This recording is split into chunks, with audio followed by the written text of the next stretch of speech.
spends over $50 million in police budget, but they can't even spend 1% of the city budget to youth programming.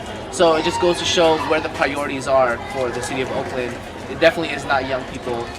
It's for the businesses, the police, and where it's proven that. So we're here again to call for a major investment in young people and making sure that young people are a priority.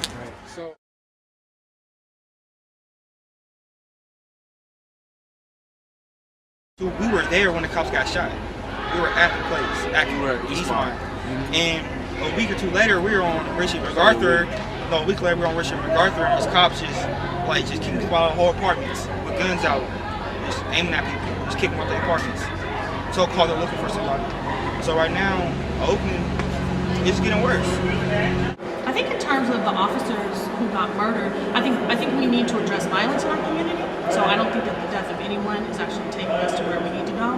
But I also think talking about looking at Lavelle Mixon is really interesting because we're talking about a brother who had a 10th grade education. He dropped out of school, out of Castleman. He was in the 10th grade. And so what does it mean when we have young people who don't have education, who don't have services? I mean, we're here for all tonight.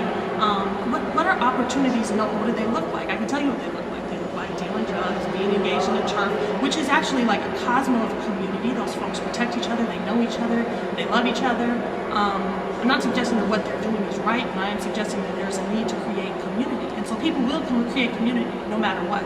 So do we provide services for folks to create a community that is more holistic and more empowering and provides them with opportunities to do different things with their lives?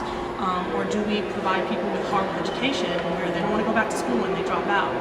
I mean, I think all the instances that you're alluding to really speaks to the state of Oakland being just really hot right now, always being really hot. And these are the symptoms of a larger issue, of a larger sickness that Oakland and our society is going through, especially in communities of color, especially in low-income communities.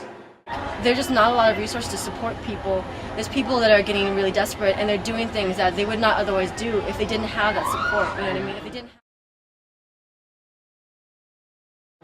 My vision is that Oakland that continues to be the most diverse city in the nation, and yet is able to provide more to young people, to families, to all individuals within the city, regardless of who they are.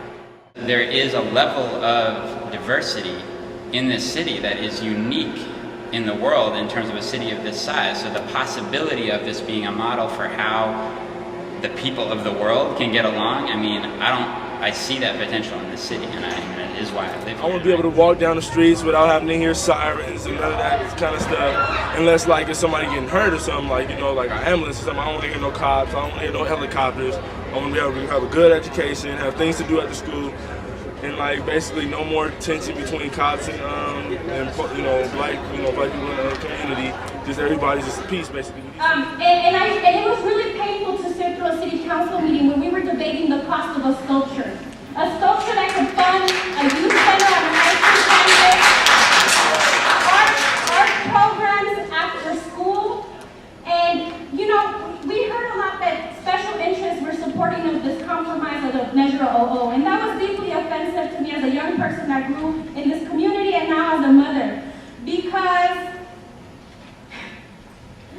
there are other special interests in this city. I would like to see a breakdown of the budget and see how we are comparing the 2.5% to 30% that go into military and a lot of other expenses, redevelopment commitments. It was interesting to hear that the city council has a track record of keeping promises to redevelopment and development of our city. How about our children? And that's just to put some thought into questions moving forward as we continue to build this community we call Oakland. Thank you, but we have much, much work to do.